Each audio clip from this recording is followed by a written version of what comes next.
到我美美 US Law 北美法律第一频道，记得订阅我们，并且开启小铃铛，获取最新视频。大家好，我是专精车祸及人身伤害索赔的王志明今天我们要讲的话题是交通事故之后对方肇事逃逸，我们应该怎么做？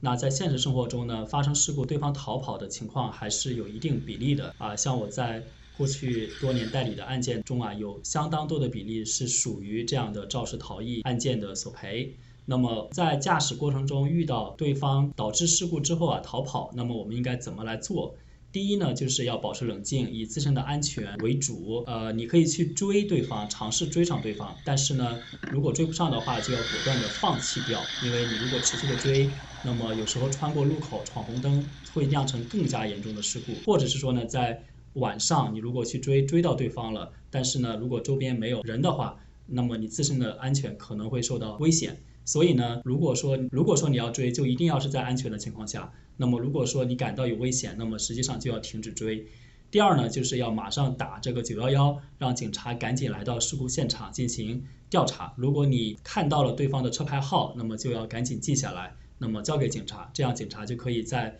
他们的电脑系统里可以查到这辆车的注册的信息，包括车主的姓名以及车主的地址。那么这样警察就能够尽最大的可能去找到这个肇事的车辆第三呢，就是如果说警察没有前来，因为有时候警察会觉得事故比较小，那么就不会来。这个时候你要在事故发生之后的1-2天内到事故发生地附近的警察局去做一个记录。这样子的话呢，警察局就有一个事故报告，那么这个是为你将来向保险公司进行索赔提供一个证据，也就是说证明了有发生这样一起事故，那么有你的车辆参与其中第四呢，就是如果说你有人身伤害的话，实际上你要尽快的找这个经验丰富的人身伤害律师介入进来好，这个就是在发生肇事逃逸之后我们应该做的这4点。那么发生肇事逃逸之后，如果我们找不到对方的车辆，那么我们本身的损失应该怎么来进行索赔呢？那么从车辆的损失角度来讲，这个时候如果对方跑了，完全没有信息，查找不到，这个时候我们就要看我们自己的车辆保险有没有碰撞险。那么如果有碰撞险的话呢，那么车辆的损失还是可以走自己的保险公司来进行索赔。那如果没有碰撞险，这个时候我们要看你的车辆保险下面有没有这个为保险人的车辆的损失的额度，这个叫 UMPD Uninsured Motorist Property Damage Coverage。 那么这个保险的类别的额度一般都只有$3500。那么当对方是肇事逃逸，那么也就是没有车辆保险的情况下，你的保险公司最高可以赔付这个$3500的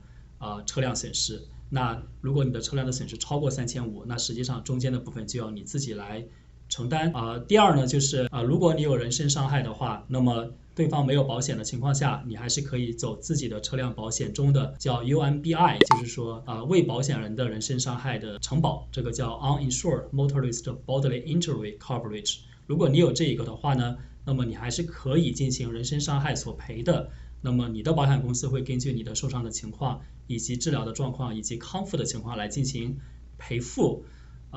那么这也不会影响到你的保费或者是驾驶的记录，因为这一起事故